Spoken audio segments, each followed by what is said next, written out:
Okay.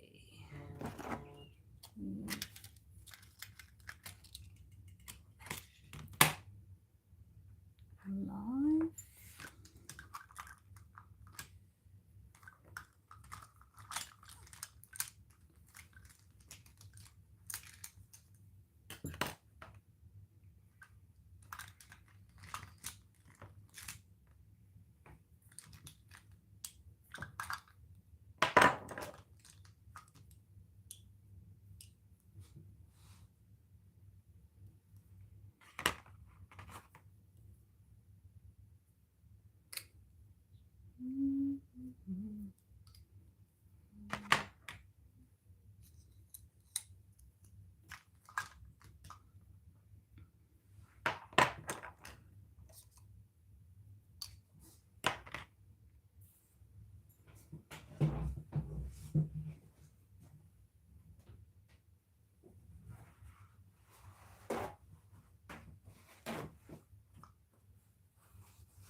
Okie dokie.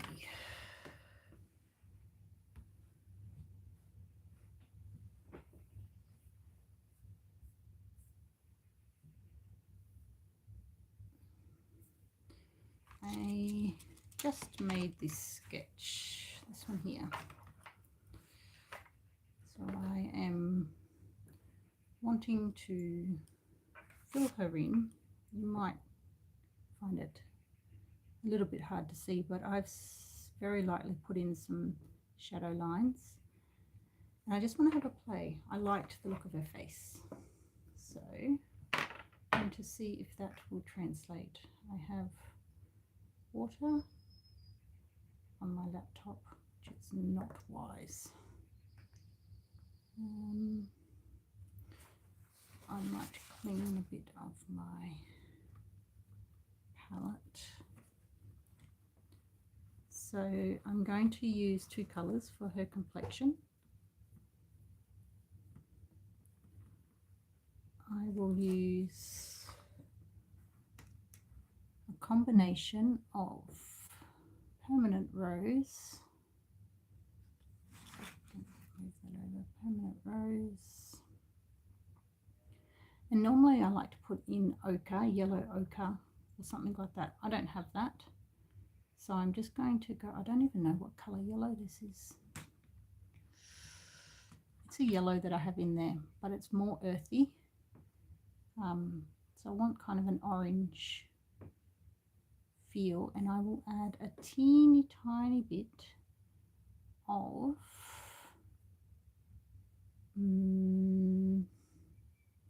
perylene green, just to give it a little bit of depth.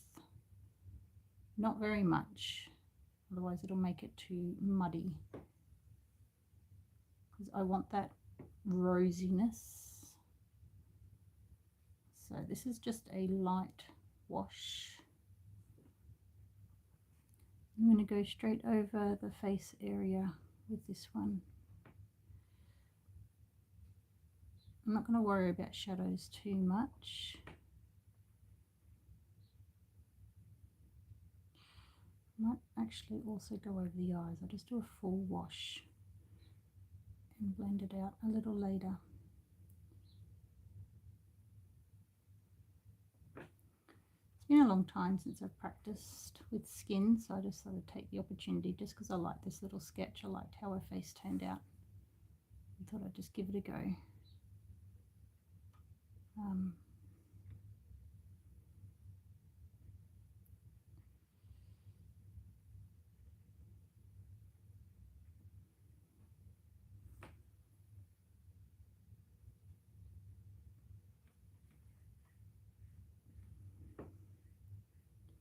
This is one of the last pages in the sketchbook, so by the end of a sketchbook I'm usually not too worried about how things turn out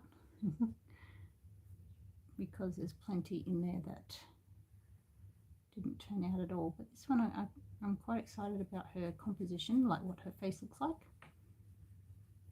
So I want to play with that as much as I can. It's not a big space, it's only an A5 sketchbook, so I'm not covering a lot of area with my paint. So my brush is relatively dry and the paper is dry, so there's no natural blooms, no bleeds at all. And that face is quite brown for the amount of rose that I put in it, and I quite like that because that's going to dry,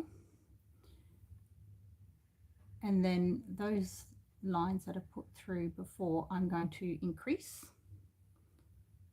the shadows with different colors. So I might throw in a little bit of green just to give it a little bit of texture and slight different feel. Now, this is a tiny detail brush which I'll need to use. Now I don't have an in-between size brush, which is a mistake on my part. For this size, it's kind of hard to use either very small or very large brushes, which is what I'm doing. So we're going to have to make do.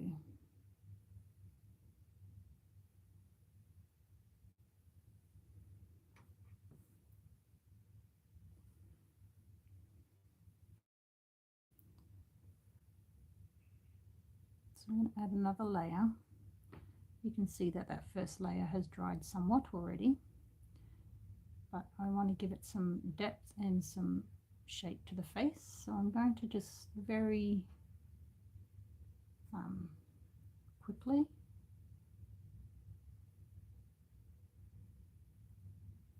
put in some color, and then I'm going to water it down and blend out some of those lines in a little bit so it's not as harsh.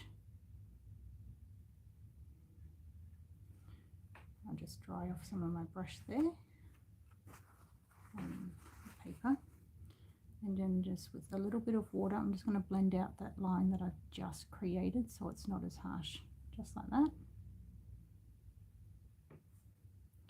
Because I'm going to go in with harsher lines later, I've just wiped off the excess on my paper towel.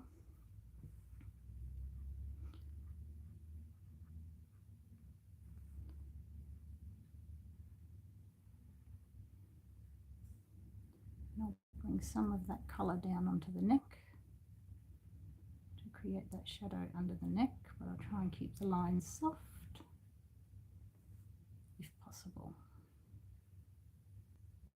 Those shapes and those colours at the moment are quite strong, probably stronger than I would have liked.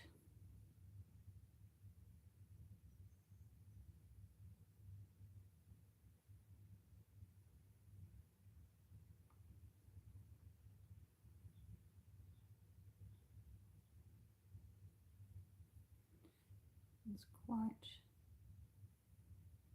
nice.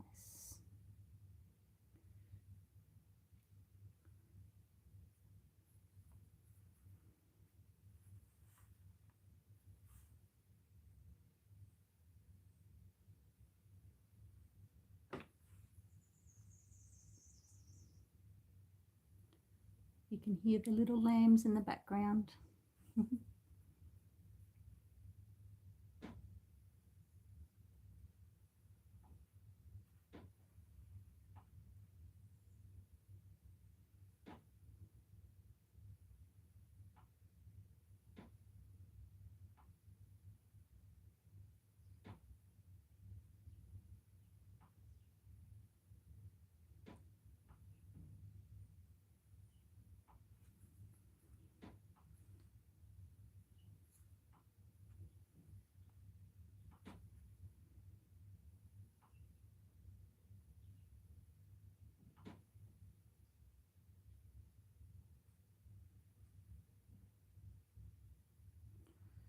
To be entirely honest, I don't know if this method of colouring will work, but I've been wanting to try.